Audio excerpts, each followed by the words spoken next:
প্রতিকূল আবহাওয়ায় পাবনায় ফলন বিপর্যয় হয়েছে আগাম শিমের। অনেক ক্ষেত্রেই বৃষ্টির পানি জমায় দেখা দিয়েছে পোকামাকড়ের সংক্রমণ। ফলে আগাম শিমের উৎপাদন লক্ষ্যমাত্রা অর্জন নিয়েও দেখা দিয়েছে সংশয়। রাতুল ইসলাম সুমনের ক্যামেরায় উৎপল মির্জা রিপোর্ট। ওয়ালটন এখন দেশের সীমানা পেরিয়ে পৌঁছে গিয়েছে 50টিরও বেশি দেশে। ওয়ালটন, ঘরে ঘরে বিশ্বজুড়ে।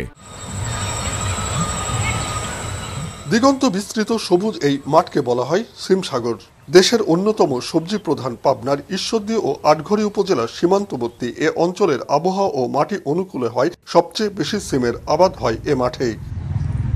প্রতি বছরের মতো এবারও আগাম সিমের চাষ করেছেন এ গ্রামের কৃষকেরা। এবার মৌসুমের শুরুতেই টানা বৃষ্টির কারণে ব্যাহত হয়েছে সিম আবাদ, আর এ কারণেই এখনো অনেক গাছেই আসেনি ফুল, দেখা মিলছে না ফলের। যেসব গাছে ফল আসতে শুরু করেছিল বৃষ্টিতে সেগুলোরও ক্ষতি হয়েছে।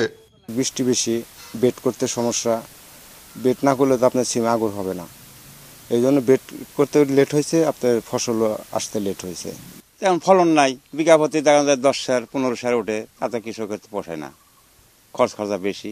সিজনের আগেই আবাদ করা হয়, এ কারণে কীটনাশক সহ সার সহ সকল খরচটা বেশি হয়, আর এই সময় ফলন কম থাকার কারণে কৃষক ক্ষতিগ্রস্ত হচ্ছে।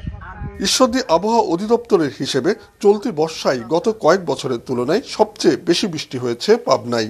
ভারী বর্ষণে নিচু এলাকায় সিম ক্ষেতগুলোতে তৈরি হয়েছিল জলাবদ্ধতা, ফলে মরে নষ্ট হয়েছে অনেক গাছ।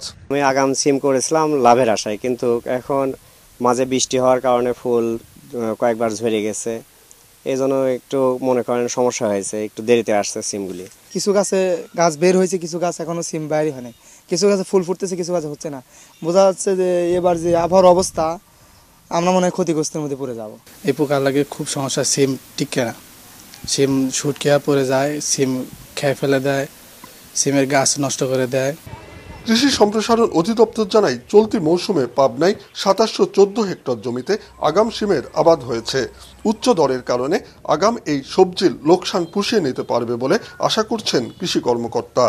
গত বছরের তুলনায় ফলন কিছুটা কম হয়েছে, অধিক বৃষ্টিপাতের কারণে গাছ রক্ষা করাটাও খুবই কষ্টসাধ্য ছিল, কিন্তু দাম প্রত্যাশা অনুযায়ী দাম রয়েছে, প্রত্যাশার চেয়ে বেশি রয়েছে।